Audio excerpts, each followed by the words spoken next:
JavaScript టెర్మినల్లో run అయింది. ఇప్పుడు నేను ఫస్ట్ సర్వర్ ఎలా క్రియేట్ చేశాను. Welcome to day 10 of my full stack developer journey.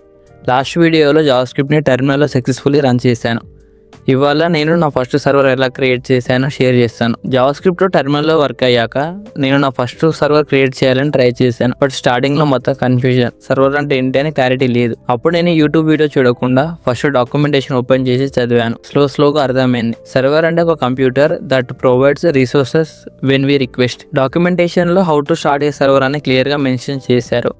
Steps follow అయ్యాను అండ్ ఫైనల్లీ నా ఫస్ట్ సర్వర్ స్టార్ట్ అయింది. సర్వర్ స్టార్ట్ అయ్యాక ఇంకో న్యూ వర్డ్ ఎన్కౌంటర్ అయింది, Express.js. ఫస్ట్ డౌట్ వచ్చింది, Express.js అంటే ఏంటి? అప్పుడు క్లారిటీ వచ్చింది. Express.js is a minimal flexible unopinionated backend framework to build server side applications and APIs using Node.js. Backend work ని సింపుల్ గా చేస్తుంది. ఎక్స్ప్రెస్ యూజ్ చేసి సర్వర్ స్టార్ట్ చేసినప్పుడు నాకు ఒక ఫీలింగ్ వచ్చింది, రియల్ బ్యాక్ఎండ్ జర్నీ స్టార్ట్ అయింది. That moment give me a lot of confidence. So day 10 లో నేర్చుకున్న బిగ్గెస్ట్ లెసన్, డాక్యుమెంటేషన్స్ ఫస్ట్ చదివితే కన్ఫ్యూజన్ తగ్గిపోతుంది. ఫ్రేమ్వర్క్స్ బ్యాక్ఎండ్ ఈజీ చేస్తాయి. నెక్స్ట్ వీడియోలో నేను Express.js లో ఫస్ట్ రూట్స్ ఎలా క్రియేట్ చేశాను స్టెప్ బై స్టెప్ షేర్ చేస్తాను. This is day 10 of my journey. Follow for the next part. By.